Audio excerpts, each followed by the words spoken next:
बिस्मिल्लाहिर्रहमानिर्रहीम।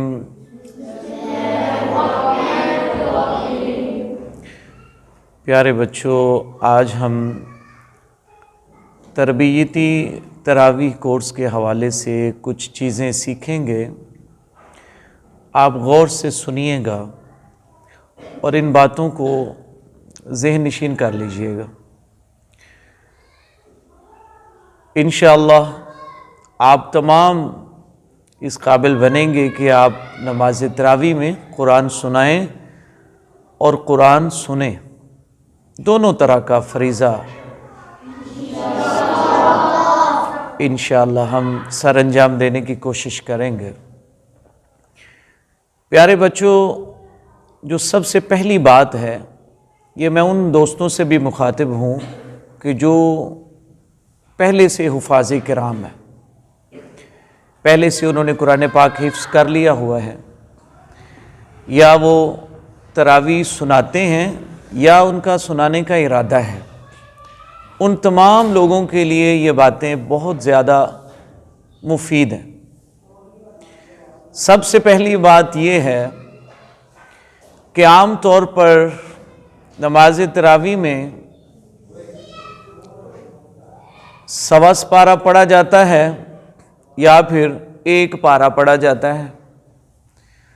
तो हमें दोनों तरह से इसकी प्रैक्टिस होनी चाहिए कि अगर हम सवा पारा सुनाते हैं तरावी में तो किस तरह पढ़ना है, और अगर एक पारा पढ़ते हैं सुनाते हैं 20 तरावी में तो हमने किस तरह से उसको डिवाइड करना है। सबसे पहले तो आपको मैं बताता हूं कि सवा पारा जब आप तरावी में पढ़ाना चाहते हैं तो उसको किस तरह से आपने डिवाइड करना है मुख्तलिफ रकतों में। सवा पारे का मतलब क्या हुआ कि एक पारा और एक रुबा, यानी 5 रुबा हो गए ना। और तरावी कितनी होती हैं, बोलो भाई? 20। अब हर रुबा में 4-4 तरावी पढ़ानी है। तो जब हर रुबा में 4-4 तरावी पढ़ाई तो 20 तरावी में सवा पारा मुकम्मल हो गया। इसका सबसे बड़ा फ़ायदा तो ये है कि जो रकतों की बाज़ हुफ़ाज़ को तरावी के दौरान कन्फ्यूजन हो जाती है, मिस्टेक हो जाती है, पता नहीं चलता कि कितनी रकतें हुई हैं, 4 हुई हैं, 6 हुई हैं, 8 हुई हैं, 10 हुई हैं, 12 हुई हैं। तो उसका आसान तरीका है, जब 4 हो गई हैं तरावी तो इसका मतलब है रुबा हो गया, या रुबा पारा हो गया तो इसका मतलब है 4 तरावी हुई हैं। और जब निस्फ हो गया है तो फिर इसका मतलब है, सीधी सी बात है, पारा हमने आधा पढ़ लिया है तो तरावी कितनी हो गई होंगी? सीधी सी बात है। और ऐसे ही आप जब सलासा कर लेते हैं तो इसका मतलब है कि आपकी मंजिल सलासा हो गई तो आपकी तरावी कितनी हो गई? 12 तरावी मुकम्मल हो गई। ऐसे ही जब पारा मुकम्मल हो गया तो तरावी गिनने की ज़रूरत ही नहीं है, कितनी हो गई तरावी? 16 तरावी हो गई। और ऐसे ही जब अगले पारे का रुबा पड़ा, सवा पारा पूरा हुआ तो पूरा इत्मीनान हो गया, भाई 20 तरावी पूरी हो गई हैं। बाज़ लोगों को इसमें गलती लग जाती थी या गलती लग जाती है, तो उनके लिए ये मसला बहुत आसान हो गया। अब 20 पढ़ के वो तसल्ली हो गई, भाई सवा पारा मुकम्मल हो गया, तरावी मुकम्मल हो गई। मैंने खुद अपने तजर्बे की बात भी आपसे शेयर कर रहा हूँ। तो जब इस पे मेरा ज़्यादा नहीं था एक्सपीरियंस, तो मैंने देखा कि 20 के बाद भी एक आध बार मैं उठने लगा कि पता नहीं अभी 2 तरावी और रहती हैं। और भाई हर 2 के बाद तो उठते हैं, जल्दी जल्दी तो उठते जाते हैं, पढ़ते जाते हैं, उठते जाते हैं, पढ़ते जाते हैं।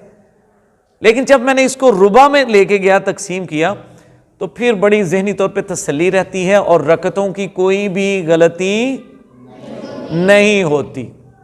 एक तो ये बात आपने याद रखनी है तरावी के हवाले से।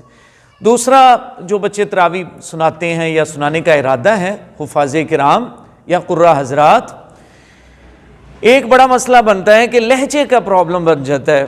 पहली रकत में और लहजा होता है, दूसरी रकत में और लहजा होता है, और अगली रकात में और लहजा बन जाता है। या कोई लहजा बनता ही नहीं। उसका आसान तरीका ये है कि आप सूरतुल फातिहा पे मेहनत करें।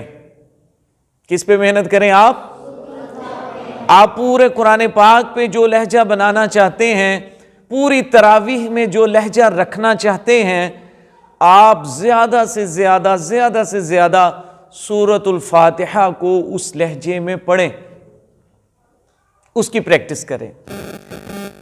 तो जब आप तरावीह में सूरतुल फातिहा उस लहजे में पढ़ेंगे तो जाहिर है साथ ही आगे अगला रुकू मिलाना होता है, अगला पारा मिलाना होता है, या कोई सूरत मिलानी होती है, तो वो सूरत भी खुद ब खुद उसी लहजे में आ जाएगी जिस लहजे में आपकी सूरतुल फातिहा होगी। समझ रहे हैं आप लोग?